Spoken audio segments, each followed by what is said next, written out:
getting through when they know you talk. So there are a lot of things right now which you already are experiencing, but you don't care about it because you get lost busy in your work, in your study, in your personal life, and work life. So kind of trying to recap, and I might add some humor, I might add some sarcasm. It doesn't mean that I hate technology. So as I told you, I am also a software engineer. I work as a vice president handling Oracle and SAP practice. Are we all connected? Are we connected or disconnected? We are connected? So let's see. This lady is actually on the system. You see the sticker which says Nirvana, and she's trying to connect with the rest of the world, but trying to ignore people who are around them. That's the 21st century that we are in right now. We've completely disconnected. And sometimes social media is making us unsocial. Yes. So definitely it is making us unsocial. See this? Atkinson. Social media means it should be we. There is no me. If you look at the pictures, you should be able to converse, connect and collaborate. Are we social? Are we not social? Are we connected? Are we not connected? I think this is a Pandora box. You have to decide yourself. This is the vintage smartphone. How many of you lived in the vintage smartphone, normal phone? How many of you here? Sushil, I am also 56 though. Let's have some fun. We are in screen age world right now, right? Iron age, bronze age, gold age, everything is gone. Everything is gone. You are measured by likes and comments. You can be the best of the riffraff and vagabond, but yet get respect online. You don't even know who is. And sometimes accidentally you fall in love with the same gender, because that's all is impersonating you. It's so fun. Online is so fun. Social media is so fun for all. So we are in screen age. And every time you see a message, every time you see a picture, every time you see a video, you have to fact check. New concept. Because you don't trust anybody, right? Very wonderful screen age. Welcome to the screen age. The way we converse, the way we connect, the way we collaborate has completely changed. I used to call my daddy Nanagaru, though I was from Telangana. My son calls me bro. Completely changed. Conversations, dialogues, expectations, everything is completely changed. My daughter has grown up, she's finished a master's in architect, my son is second engineering. So both of them have so many code words that I don't even know. Let's welcome to 21st century. So, fortunately I've seen many of you not looking at the smartphones. I mean, I was surprised to see, because I did more than 1200 plus talks till now in various colleges and organizations. I'm very happy to see GRIT that nobody has allowed anybody to use smartphones. That's in the past. But if you see now, any accident, anything, you go to temple, you would like to take a nap. Rather than worshipping the God, rather than looking at the scene, you would also pick up your smartphones and start recording.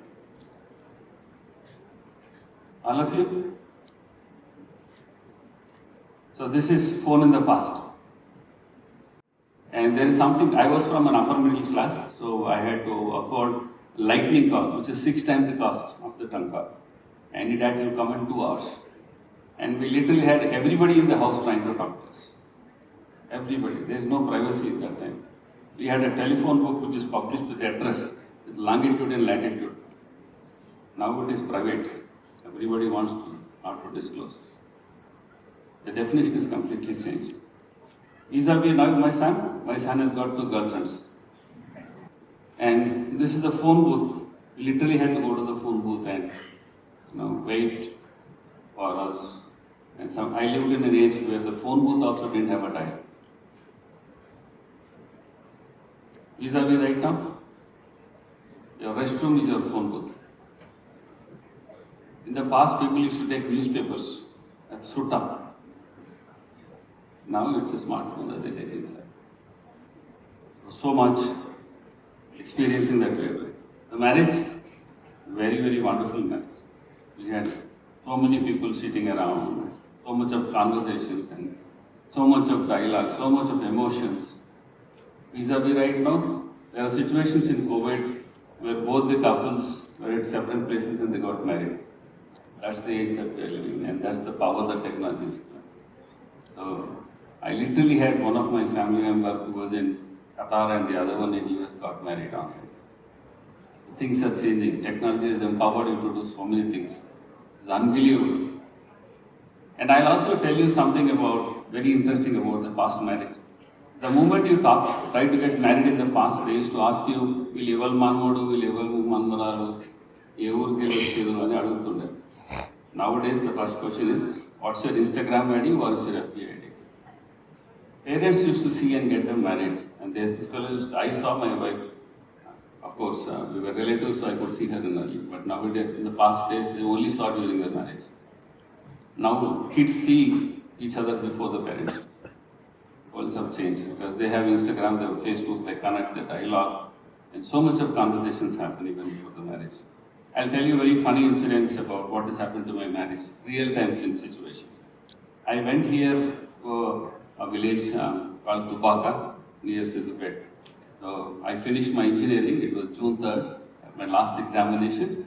I came back and my grandmother took me to that village. I know it was for a shooting, and I went there. And I sat inside, it's one of my metal uncle's place. I went and sat and going with the shoe. Because at the home we go with the shoe directly inside the bedroom, right? So I went the same manner. One of the old ladies shouted at me and said, "Dudileda, remove your shoes and go." Another old lady came and shouted at me and said, "Dudileda, socks leda." I went and sat down. Another old lady came. All of them are my grandma's cousins. And another lady came and shouted, "You should have at least had the courtesy to wash your feet and come." Which I removed. Went there all the way. Likewise, like today, the bedroom is not next to your bed. Washroom is not next to your bed. So we had to walk few yards.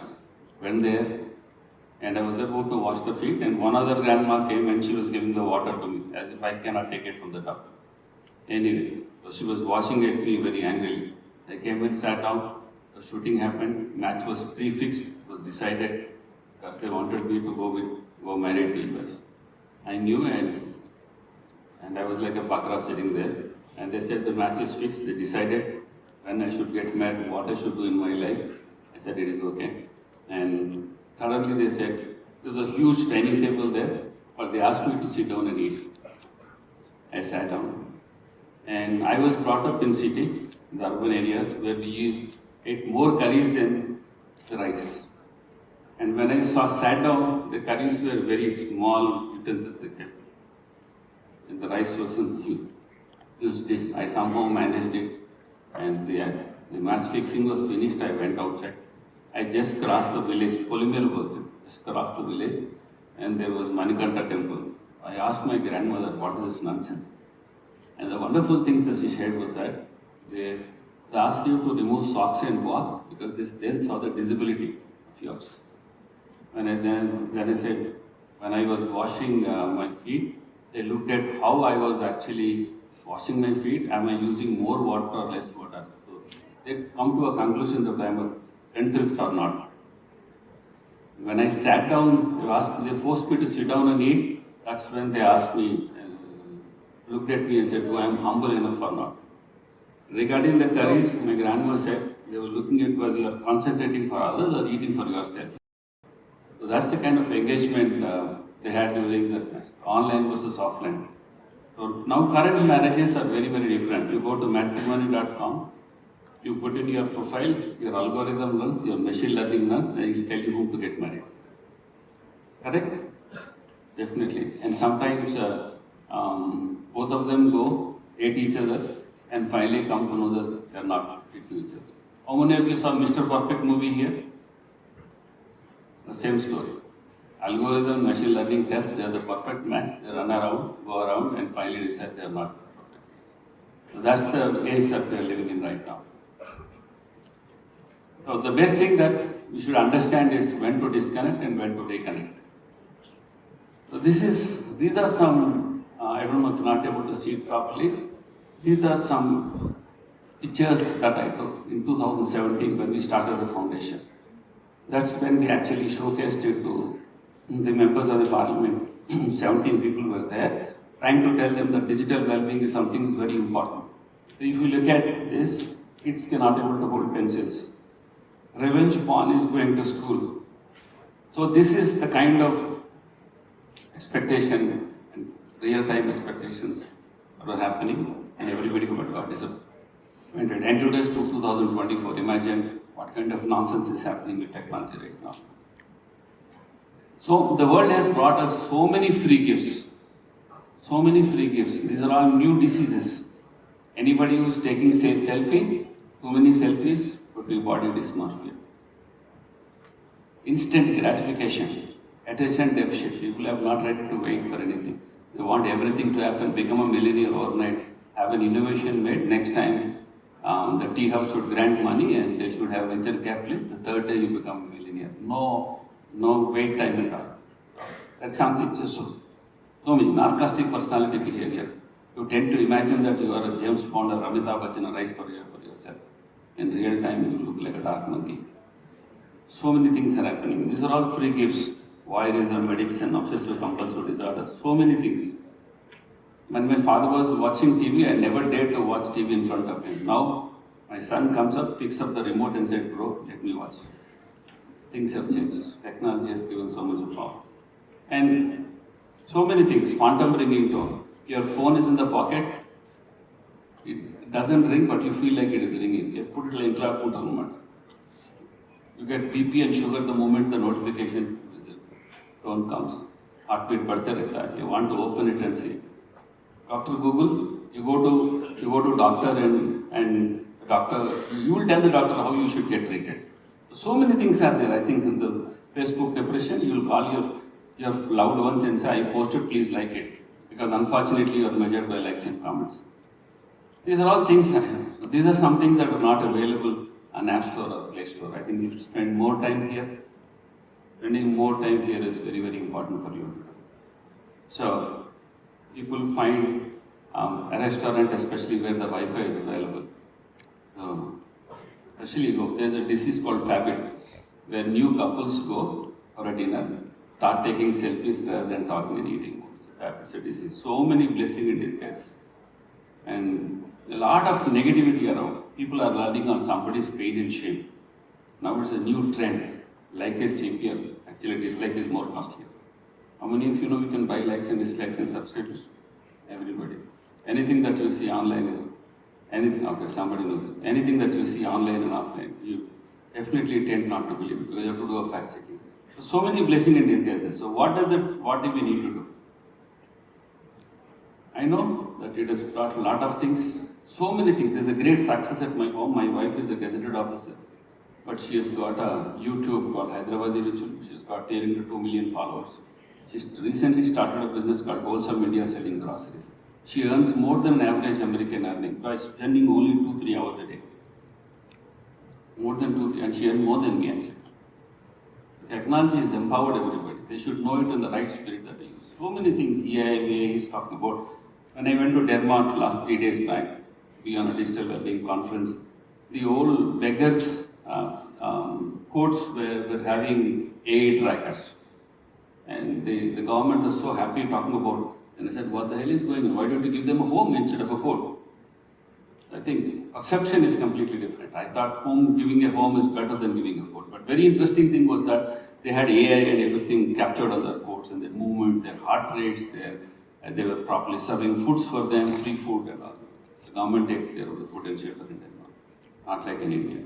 So these are great blessing in disguises that everything technology can do. But you see the darker side of the picture as well. So constantly, children, most of the young couples feel very, very excited. They feel their children can scroll even before they can crawl. They feel very excited. So these are some things that you need to caution about yourself.